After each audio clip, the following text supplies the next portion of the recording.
ओम नमो भगवते वासुदेवाय। भागवत पुराण तृतीय स्कंद 16वां अध्याय। जय विजय का बैकुंठ से पतन। श्री ब्रह्मा जी ने कहा, देवगण, जब योगनिष्ठ सनकादि मुनियों ने इस प्रकार स्तुति की, तब बैकुंठ निवास श्री हरि ने उनकी प्रशंसा करते हुए यह कहा। श्री भगवान ने कहा, मुनिगण, ये जय विजय मेरे पार्षद हैं। इन्होंने मेरी कुछ भी परवाह न करके आपका बहुत बड़ा अपराध किया है। आप लोग भी मेरे अनुगत भक्त हैं, अतः इस प्रकार मेरा ही अवज्ञा करने के कारण आपने इन्हें जो दंड दिया है वह मुझे भी अभिमत है। ब्राह्मण मेरे परम आराध्य हैं। मेरे अनुचरों के द्वारा आप लोगों का जो तिरस्कार हुआ है उसे मैं अपना ही किया हुआ मानता हूँ। इसलिए मैं आप लोगों से प्रसन्नता की भिक्षा मांगता हूँ। सेवकों के अपराध करने पर संसार उनके स्वामी का ही नाम लेता है।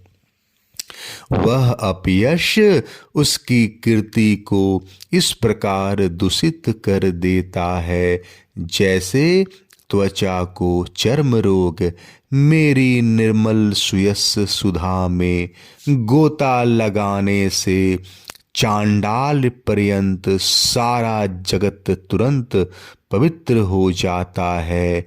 इसलिए मैं विकुंठ कहलाता हूँ, किंतु यह पवित्र कीर्ति मुझे आप लोगों से ही प्राप्त हुई है। इसलिए जो कोई आपके विरुद्ध आचरण करेगा वह मेरी भुजा ही क्यों न हो, मैं उसे तुरंत काट डालूंगा। आप लोगों की सेवा करने से ही मेरी चरण रज को ऐसी पवित्रता प्राप्त हुई है कि वह सारे पापों को तत्काल नष्ट कर देती है, और मुझे ऐसा सुंदर स्वभाव मिला है कि मेरे उदासीन रहने पर भी लक्ष्मी जी मुझे एक क्षण के लिए भी नहीं छोड़ती।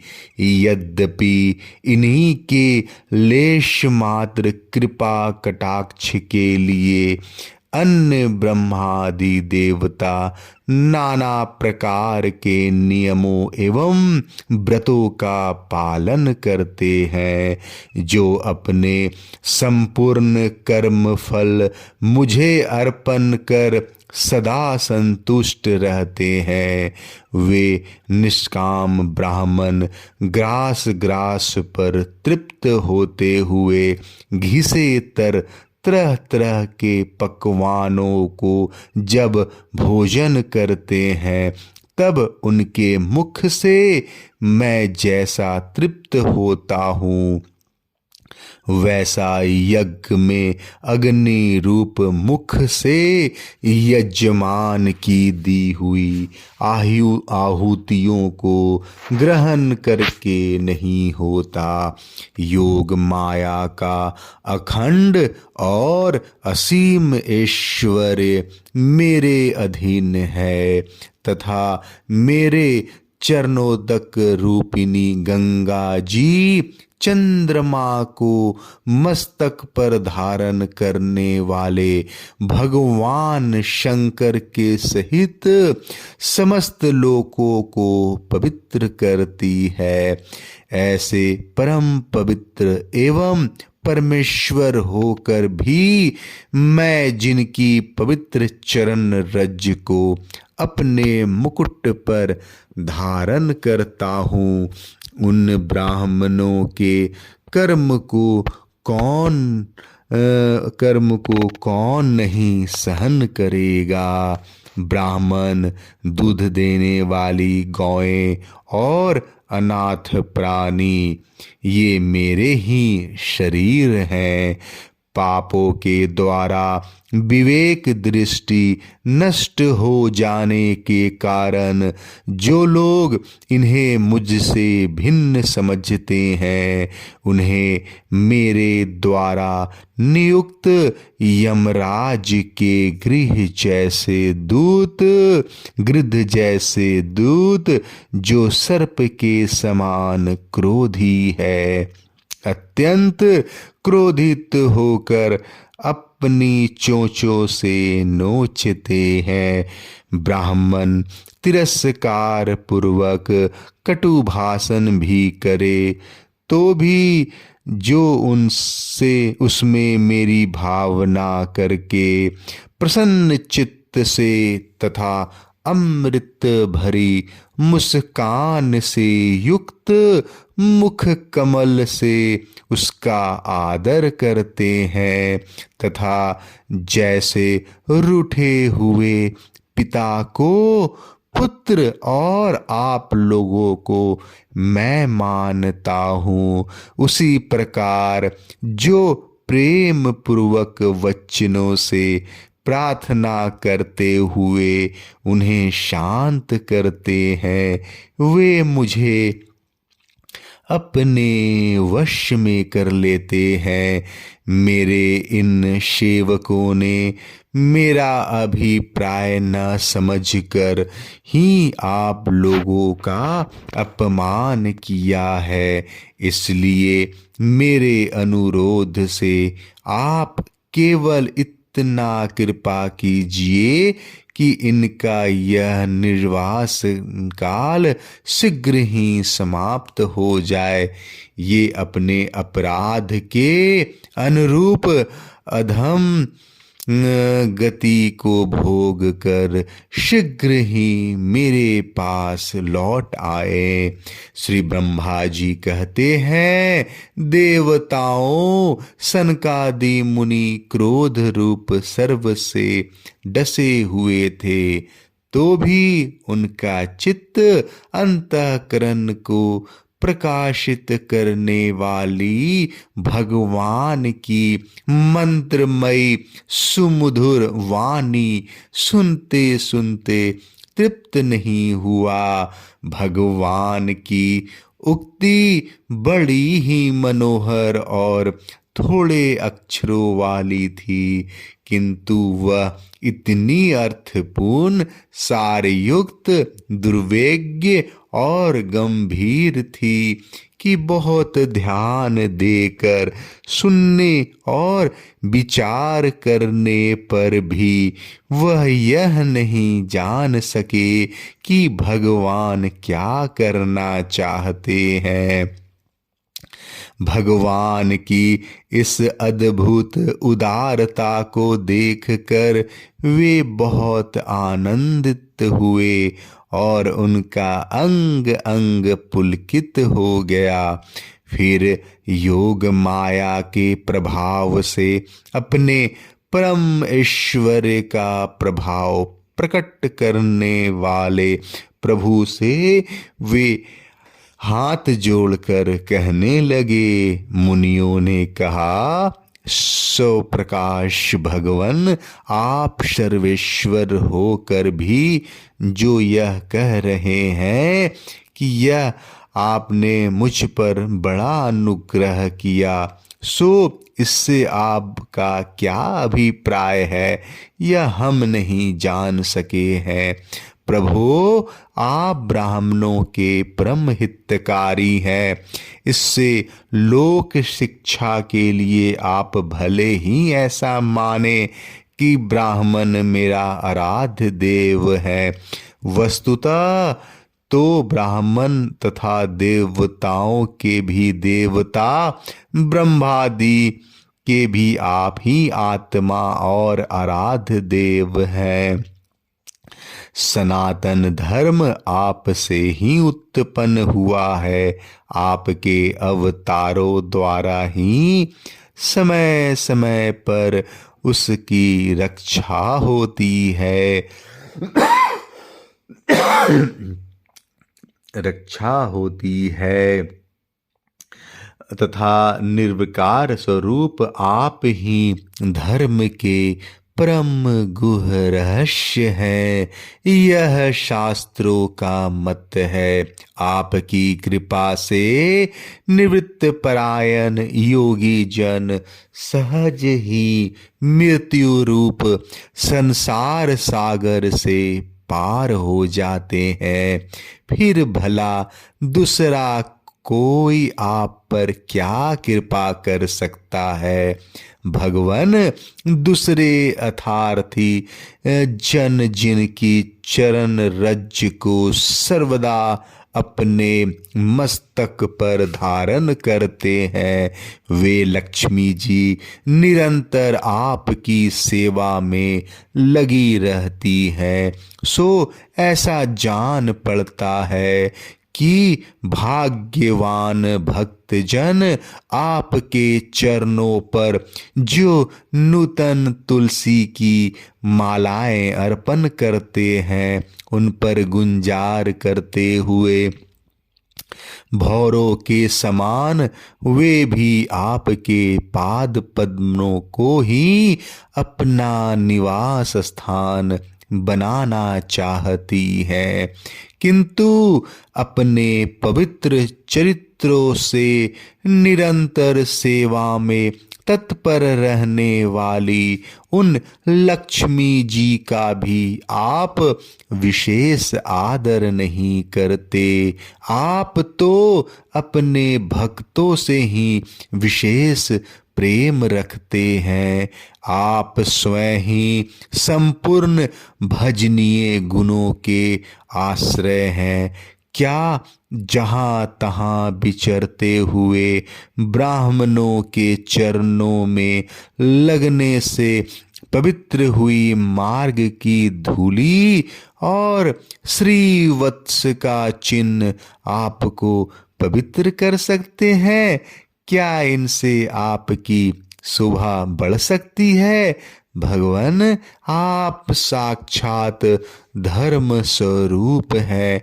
आप सत्यादि तीनों युगों में प्रत्यक्ष रूप से विद्यमान रहते हैं तथा ब्राह्मण और देवताओं के लिए तप, शौच और दया अपने इन तीनों चरणों से इस चराचर जगत की रक्षा करते हैं। अब आप अपनी शुद्ध सत्वमयी वरदायिनी मूर्ति से हमारे धर्म विरोधी रजोगुण तमोगुण को दूर कर दीजिए। देव, यह ब्राह्मण कुल आपके द्वारा अवश्य रक्षणीय है। यदि साक्षात धर्म रूप होकर भी आप सुमधुर वाणी और पूजनादि के द्वारा इस उत्तम कुल की रक्षा न करे, तो आपका निश्चित किया हुआ कल्याण मार्ग ही नष्ट हो जाए, क्योंकि लोक तो श्रेष्ठ पुरुषों के आचरणों को ही प्रमाण रूप से ग्रहण करता है। प्रभु, आप सत्वगुण की खान है और सभी जीवों का कल्याण करने के लिए उत्सुक है। इसी से आप अपनी शक्ति रूप राजा आदि के द्वारा धर्म के शत्रुओं का संहार करते हैं, क्योंकि वेद मार्ग का उच्छेद आपको अभिष्ट नहीं है। आप त्रिलोकी नाथ और जगत प्रतिपालक होकर भी ब्राह्मणों के प्रति इतने नर्म रहते हैं, इससे आपके तेज की कोई हानि नहीं होती। यह तो आपकी लीला मात्र है। सर्वेश्वर इन द्वारपालों को आप जैसा उचित समझे वैसा दंड दे, अथवा पुरस्कार के रूप में इनकी वृत्ति बढ़ा दे। हम निष्कपट भाव से सब प्रकार आपसे सहमत हैं, अथवा हमने आपके इन निरपराध अनुचरों को शाप दिया है, इसके लिए हमी को उचित दंड दे, हमें वह भी सहर्ष स्वीकार है। श्री भगवान ने कहा, मुनिगण, आपने इन्हें जो शाप दिया है सच जानिए वह मेरी ही प्रेरणा से हुआ है। अब ये शीघ्र ही दैत्य योनि को प्राप्त होंगे और वहाँ क्रोधावेश से बढ़ी हुई एकाग्रता के कारण सुदृढ़ योग संपन्न होकर फिर जल्दी ही मेरे पास लौट आएंगे। श्री ब्रह्मा जी कहते हैं, तदंतर उन मुनीश्वरों ने नैनाभिराम भगवान विष्णु और उनके स्वयं प्रकाश बैकुंठ धाम के दर्शन करके प्रभु की परिक्रमा की और उन्हें प्रणाम कर तथा उनकी आज्ञा पा भगवान के ईश्वर का वर्णन करते हुए प्रमुदित हो वहाँ से लौट गए। फिर भगवान ने अपने अनुचरों से कहा, जाओ, मन में किसी प्रकार का भय मत करो, तुम्हारा कल्याण होगा। मैं सब कुछ करने में समर्थ होकर भी ब्रह्म तेज को मिटाना नहीं चाहता, क्योंकि ऐसा ही मुझे अभिमत भी है। एक बार जब मैं योग निद्रा में स्थित हो गया था, तब तुमने द्वार में प्रवेश करती हुई लक्ष्मी जी को रोका था। उस समय उन्होंने क्रुद्ध होकर पहले ही तुम्हें यह शाप दे दिया था। अब दैत्य योनि में मेरे प्रति क्रोधाकार वृत्ति रहने से तुम्हें जो एकाग्रता होगी, उससे तुम इस विप्र तिरस्कार जनित पाप से मुक्त हो जाओगे और फिर थोड़े ही समय में मेरे पास लौट आओगे। द्वारपाल को इस प्रकार आज्ञा दे भगवान ने विमानों की श्रेणियों से सुसज्जित अपने सर्वाधिक श्री संपन्न धाम में प्रवेश किया। वे देव श्रेष्ठ जय विजय तो ब्रह्म शाप के कारण उस अलंघनीय भगवत धाम में ही श्रीहीन हो गए और उनका सारा गर्व गलित हो गया। पुत्रों, फिर जब वे बैकुंठ लोक से गिरने लगे, तब वहाँ श्रेष्ठ विमानों पर बैठे हुए बैकुंठ वासियों में महान हाहाकार मच गया। इस समय दिति के गर्भ में स्थित जो कश्यप जी का उग्र तेज है, उसमें भगवान के उन पार्षद प्रवरों ने ही प्रवेश किया है। उन दोनों असुरों के तेज से ही तुम सबका तेज फीका पड़ गया है। इस समय भगवान ऐसा ही करना चाहते हैं। जो आदि पुरुष संसार की उत्पत्ति, स्थिति और लय के कारण है, जिनकी योग माया को बड़े बड़े योगी जन भी कठिनता से पार कर पाते हैं, वे सत्वादि तीनों गुणों के नियंता श्री हरि ही हमारा कल्याण करेंगे। अब इन विषय में हमारे विशेष विचार करने से क्या लाभ हो सकता है। जय श्री कृष्ण। 16वां अध्याय समाप्त।